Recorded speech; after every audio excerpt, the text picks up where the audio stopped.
Hello everyone, Reza here. In this video, I will show you how to work with related SharePoint lists in Canvas Power Apps. We will build a fully responsive Power App wherein we will show the data from our main list as well as from our related list all combined and connected together in our responsive Canvas app. For the related list, we will create an editable grid-like experience, fully responsive, horizontal scrolling. We will look at the patch function, working with collections. There is a lot to unpack in this video. So let's get started with it right away.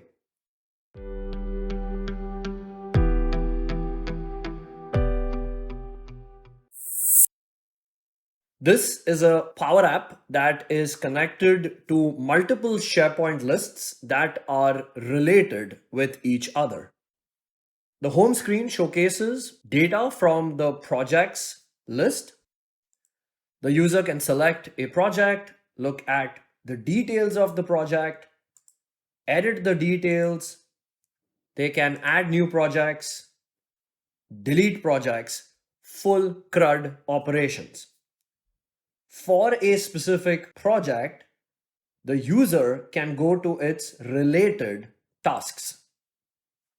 And here we have an editable grid-like experience that showcases the tasks that are related to that selected project. User can make changes to the data. They can click save, and the updates are made to the data source. If I go back to look at the tasks for project B, we can see the updates in action. I can add new tasks for this specific project, save, and the new task gets added to that specific project. I can even go ahead and delete specific tasks. And this entire Power App is fully responsive. If I was to view this on a tablet experience, if I go to the tasks view, here is the grid view experience. I get a nice horizontal scroll experience here. If I change the orientation of the device, if I go to tasks, once again, I have my grid.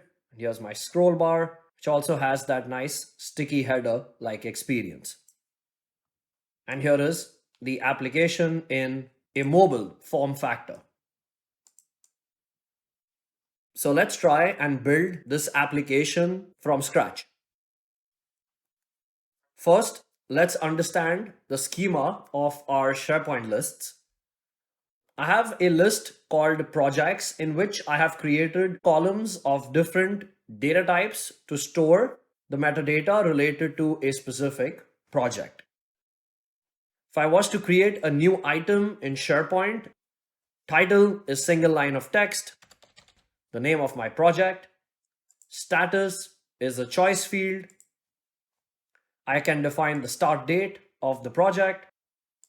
I can define the end date of the project. Project manager is a person type column. So I can search for users from Active Directory. I can give a description for my project. And if I click save, all that data will be stored in my SharePoint list. Now, one project can have many tasks.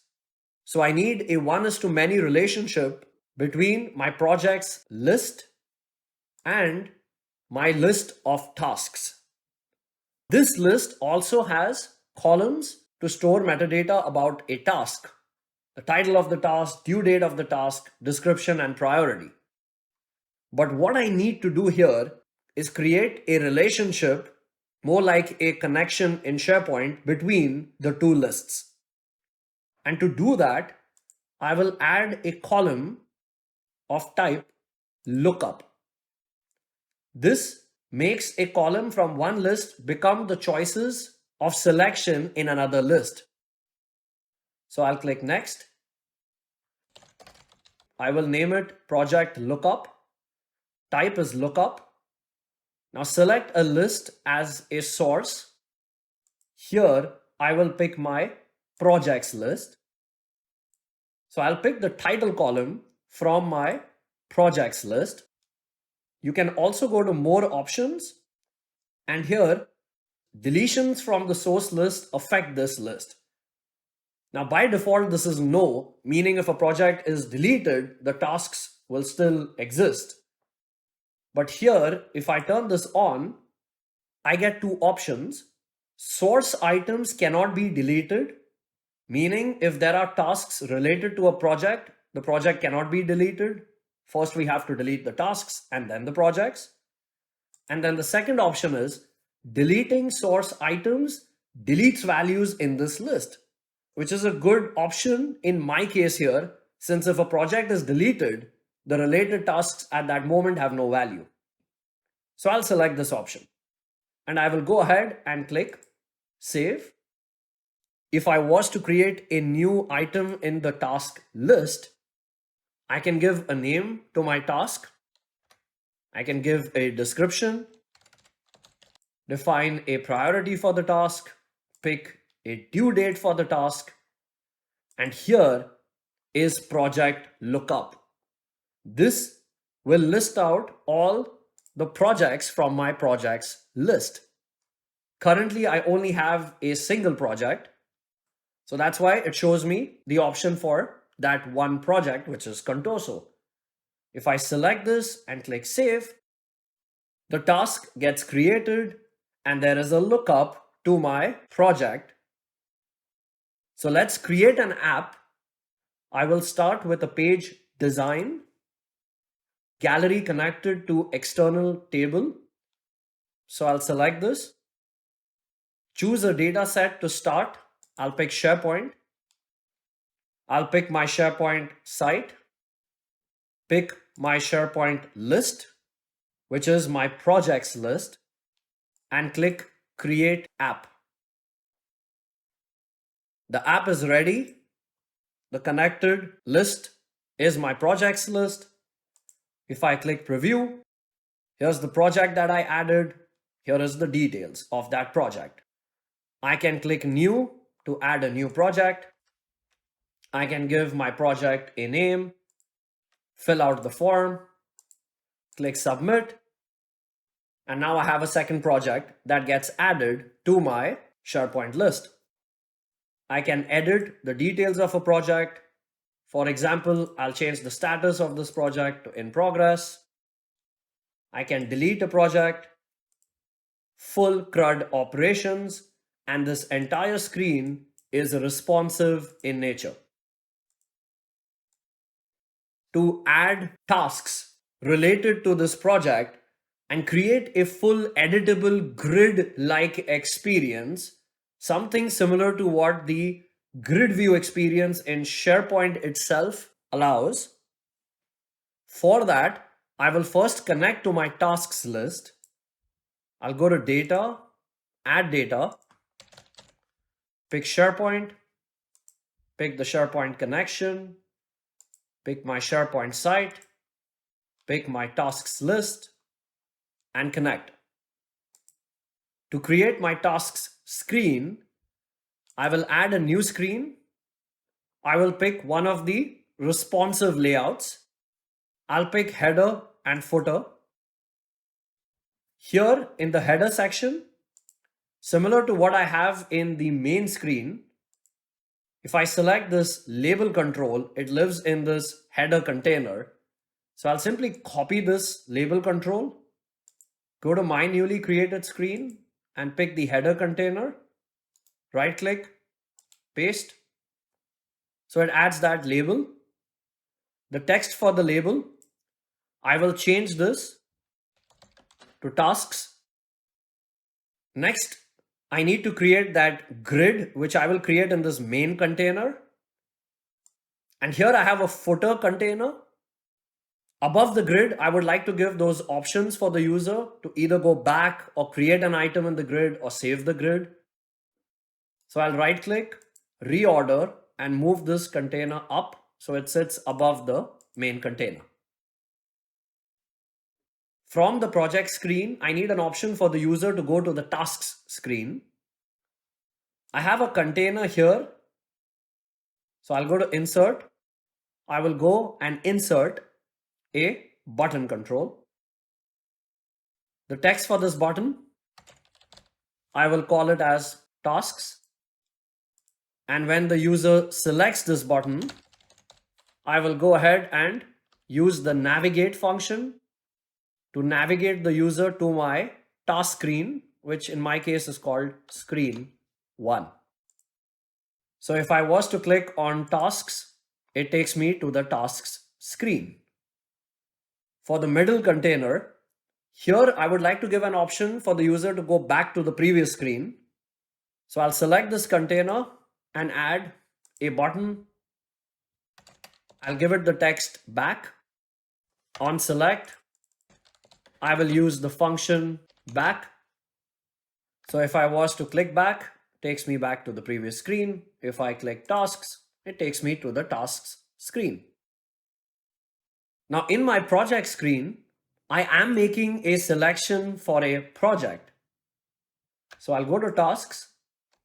For the title, I will say tasks for, I'll put an ampersand here to concatenate this with records gallery, which is on the main screen, dot selected dot title. So now we can see that we are working on the project called InfoPath to Power Apps. If I go back, that's the project that's selected in the gallery. If I pick Contoso and go to tasks, it changes to tasks for Contoso.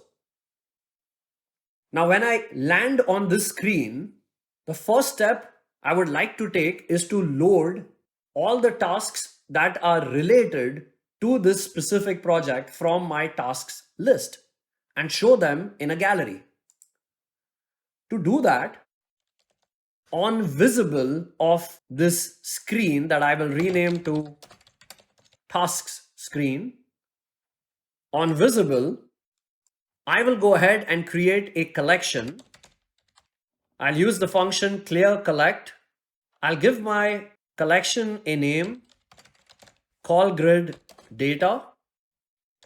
I will use the function filter my tasks list where my project lookup column dot value is that equal to the main gallery on my home screen, records gallery 1 dot selected dot title, as that was the column I performed the lookup on.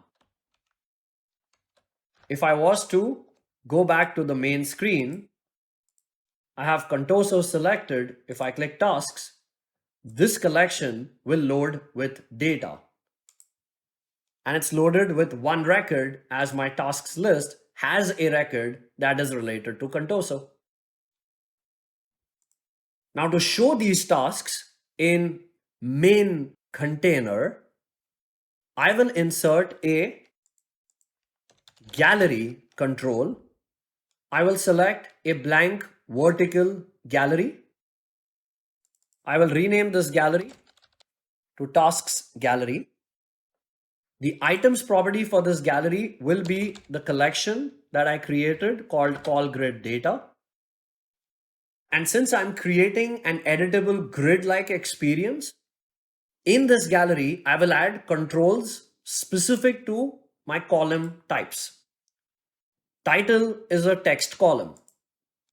I will edit this gallery and insert a text input control. So I'll pick text input. I'll place this on the top left. I will rename this control to txt title. The value property for this, I will set it to this item dot title. So it will pick up the title of the related tasks for project Contoso. Now on very similar lines, I will add description, due date, and priority. Description is text. Value is this item dot description. Due date, I'll pick date picker. Value, is this item dot due date. And priority is a choice column. So I'll pick drop down. The items property, I will use the function choices. In my tasks list, my column is called priority, which is of type choice. So this will load all those choices. For the drop down control fields, I'll go to edit, add field, pick value. So this drop down now has the choices coming from my SharePoint choice column. And for the default selected items property of this drop down, I will use this item dot priority. Now these are input controls where the user can make changes. And every time a change is made, I would like to store those changes in a collection and only submit it to the data source, which is my SharePoint list, if the user clicks on a button that I will be adding right here in this middle container. I'll set the text of this button to save. Now this is more like an action button where an action will be performed. Back is taking me back to the previous screen. So for this button, I'll change its type to secondary. Now, whenever a change is made to any of these controls, I would like to store the updated data in another collection. In this tasks gallery, I will insert a button. I'll position it here for now. I will be setting its visibility to false. I'll call this BTN update. And now I will go ahead and select all of my 4 main controls that the user can change. On change of all of these, I will use the function select and select that hidden button. That button has an onSelect property. Collect, call grid updates, and I will store the entire item. That's the current item in this gallery. And there could be a possibility that this updated grid already includes the current item because I can make multiple changes to that same row. So in order to avoid duplicates, if is blank, lookup call grid updates, where ID, that's the primary key in a SharePoint list, is this item.id. So if this is blank, meaning the item is not existing in this collection, only then go ahead and add this item to this collection. And right after this, update the data in my new collection, which is called grid updates, where ID is this item.id. And here I will define the columns that I will be updating. The title column, its value will come from txt title dot value, comma, description will be txt description dot value,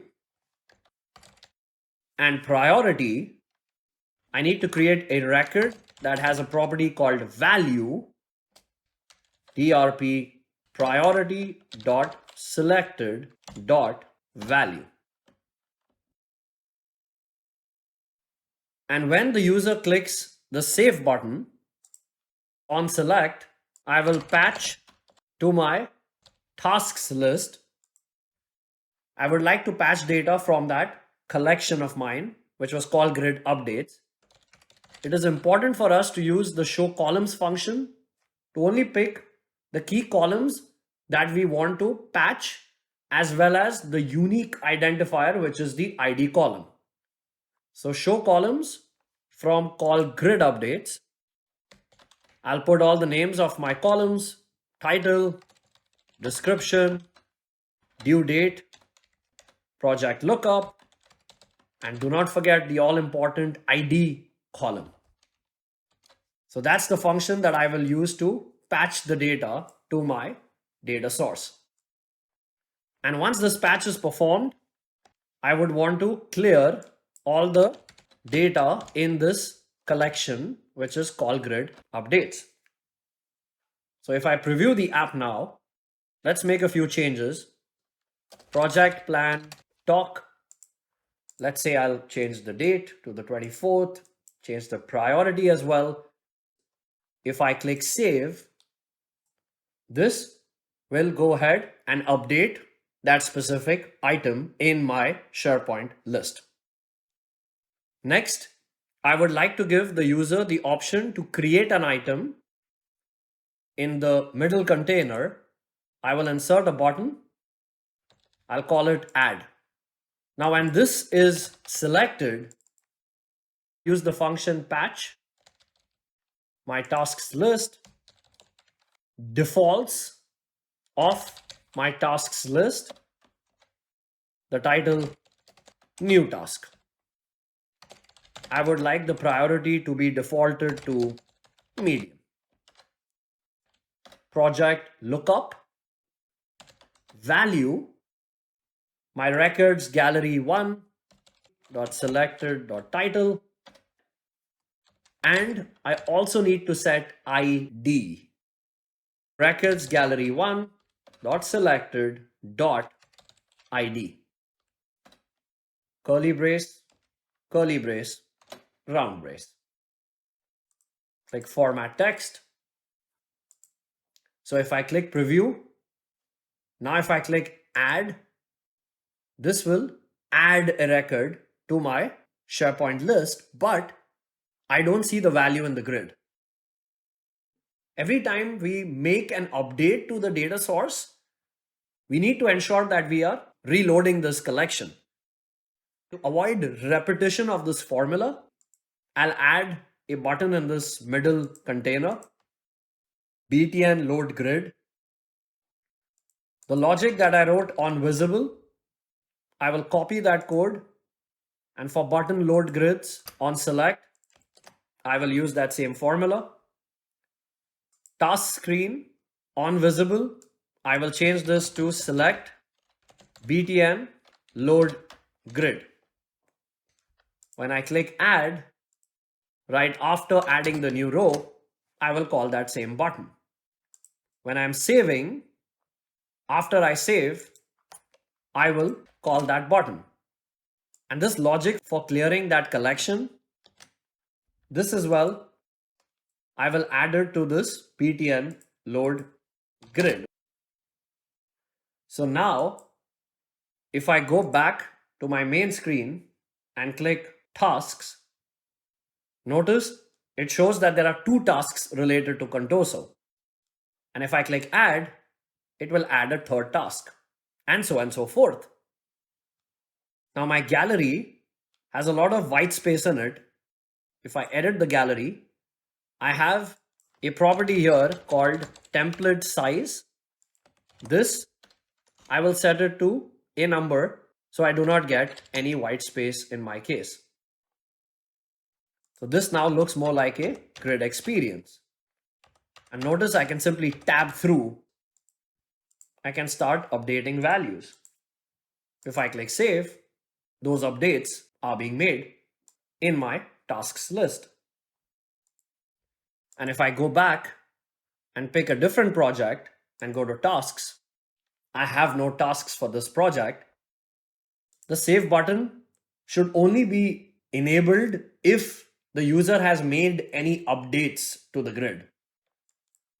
So for the display mode property of this button, if count rows, call grid updates, if this is greater than 0, meaning an update was made, set its display mode to edit, else set its display mode to disabled. So for the display mode property of the add button, if count rows of call grid updates is equal to 0, meaning no changes were made on the grid, then it's edit, else disabled. I have the option to add, I haven't made any changes. I can keep adding rows. The moment I start making changes, you can see now I have to first save. I have the option to back out from the changes that I have made. And if I go back, I'm back to the original values. And this time, if the user was to make some changes and click save, you could also notify the user here by using the notify function. If I was to make certain updates, so let's say I updated these two values, I go back and come back to tasks, those values are not withheld. That's more of a timing thing for this grid. For the items property of the grid, we can say filter grid, and here we'll just use a variable var reset, and that hidden button that I had, which is btn load grid, I will set that variable var reset, we'll set it to false, and then we will set it to true. That variable switch logic that I just added makes sure that the grid loads the accurate data. On a tablet experience, notice I see the grid, but the problem is that there's no option for me to scroll. So for the gallery, I'll edit and insert a button. Now this button I would like to place to the right of this control. Notice I have no real estate to even move this. So to create that horizontal scroll experience, my gallery, the alignment and container, I will select start, and now I can start defining a width for this. The width is hard-coded to 640. Whatever control you want to place at the extreme right-hand side of your grid, in my case, I'm placing that delete button. I'll simply copy the name of this button. And for the width of the gallery, I will use that control's name dot get its X position plus that control dot width plus I'll add an extra 10 pixels. Now all the controls that I added in this gallery, I simply just added them and just placed them manually. Now the first control is fine, right? I'm exactly positioning it right here because I'm beginning from the left. But the second control, I would like to position it relative to the first control. So description, its X property, txt title, that's the name of my title control, dot X plus txt title dot width plus I'll give a gap of 10 pixels. And the same technique I will keep applying throughout. So date picker is the next control after description. So X property for date picker would be txt description.x plus txt description.width plus 10. Let's do the same thing now for priority. I'm positioning this relative to the date picker control. And now the button that I added, I will make it relative to the priority dropdown. Now, if I preview the app, I still do not get any option to scroll to the right. So what I need to do in this case is, for the container in which the gallery is held, there is a property called horizontal overflow. I will change this to scroll. Now if I preview, notice I get this nice scrolling experience.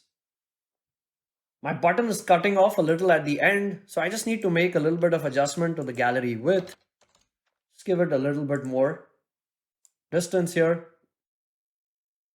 When I click add, the new task gets added at the bottom. If you would like to sort this where the latest tasks show up on the top, for the items property of the gallery, I can also sort it based on ID in descending order. So the newly created tasks would be right on the top. And this button, I'll set its text to delete. On select of this button, I will use the function remove from my tasks list, I simply need to remove this item. And once I'm done removing it, since it's an action against my data source, I will select that button to load the grid again. Whatever logic I added for display mode for add, I'll add that same logic for display mode for delete. So right now I can delete. But if I make a change, I should not be able to delete or add anything in my data source until I've saved my changes. I need a header experience for my grid. In this main container, I will insert a simple container control. This container, I will move it to the top. I will turn off flexible height and give it a defined height of, let's say, 40. Now in this container, I need to add labels to define what those headers are. So I will add a text control. I will call it title. Now I would want its width to be the same as the width of my txt title control. So width txt title dot width, and x, I'll just begin from 10 pixels. Now I can simply copy and paste the same control. It's x position description dot x, and width description dot width. It's text. I will call it description. And all I literally have to do is follow the same process for my other two columns. And that positions my headers. This container, just give it a background color. Alignment, I'll set to start. And width, I will set to my tasks gallery dot width. Let's preview. Let's test it in a tablet experience. Here is my horizontal scroll, and here is my sticky header. If you enjoyed this video, then do like, comment, and subscribe to my YouTube channel, and thank you so much for watching.